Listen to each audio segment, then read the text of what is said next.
Hello everyone and welcome back to the channel.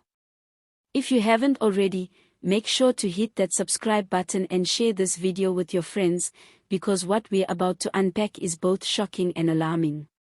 South Africa finds itself once again staring into the shadows of something that sounds straight out of a political thriller: military-style training camps right within its borders, not operated by the state or any recognized authority, but allegedly by Basotho nationals. That's right. Reports have now emerged that police are investigating claims of what can only be described as paramilitary operations linked to Lesotho nationals inside South Africa. And if this turns out to be true, the implications could be nothing short of explosive. Now let's be clear, this isn't just another case of undocumented migrants or border tension. This is about actual training camps, not in the mountains of Lesotho, but right here, within South African territory. We're talking about organized groups allegedly receiving military-style instruction, being groomed for something that authorities still haven't fully unpacked. These are serious allegations, and the South African Police Service has not taken them lightly. The investigation, which has already led to high-level alerts and internal security briefings, raises fears of insurgency, cross-border infiltration, and possibly even domestic terrorism if things spiral out of control.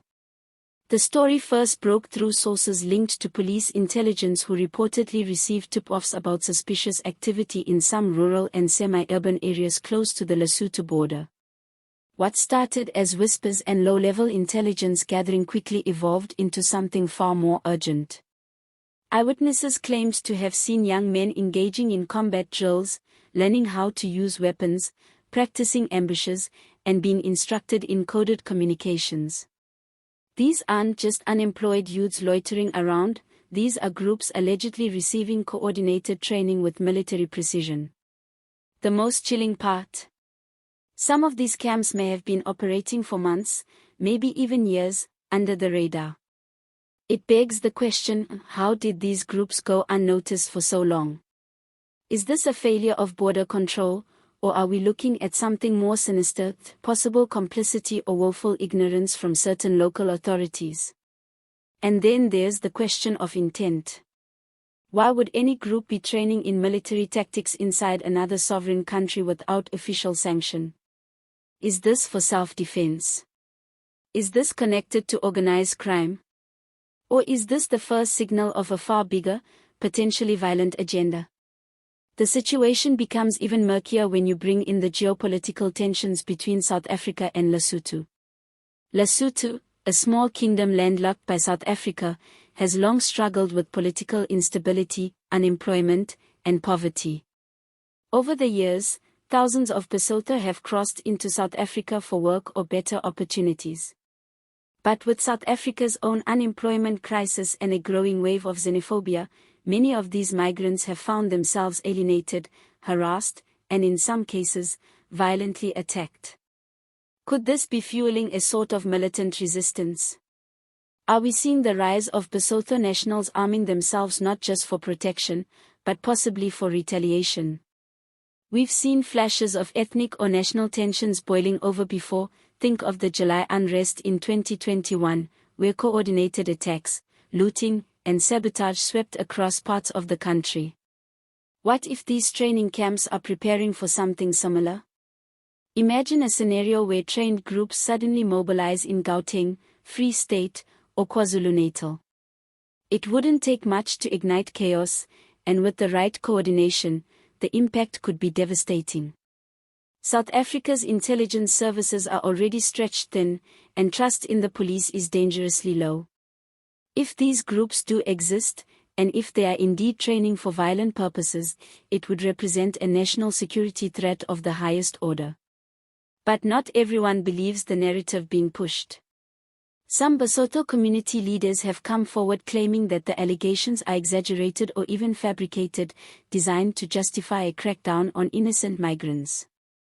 They argue that in the absence of economic opportunities, young men gather for cultural or recreational purposes, not military training. Others point to a long history of South African authorities profiling foreign nationals and criminalizing entire communities based on the actions of a few. Could this be a case of paranoia or state-driven fearmongering? Or are these leaders simply trying to protect their own? At the same time, many South Africans are asking a different question: why now?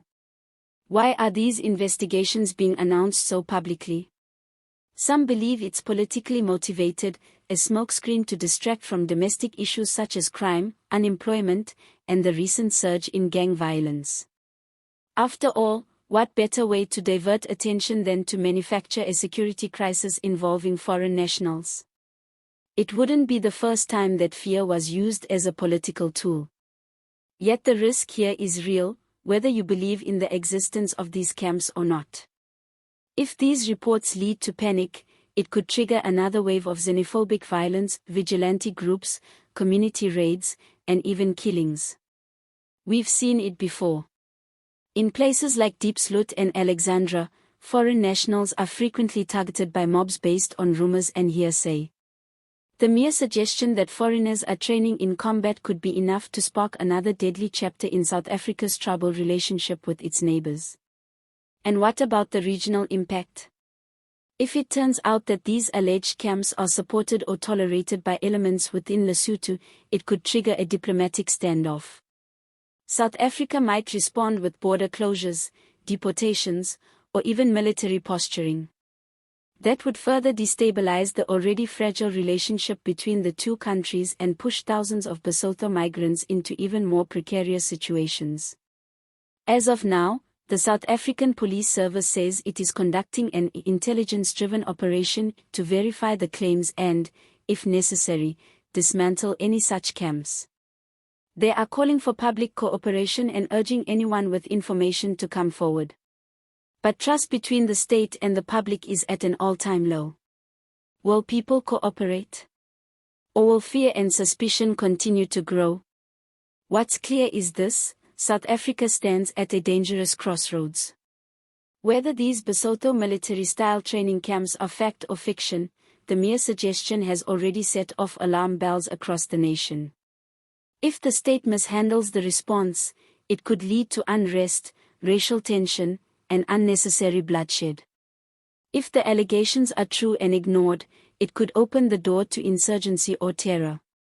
Either way, the country must act wisely, lawfully, and without stoking the fires of hatred that have burned so many times before. Thanks for watching. Be sure to like, subscribe, and share this video so more people can be informed about what's unfolding. Leave your thoughts in the comments. Do you think these camps exist? Is this another excuse for xenophobia?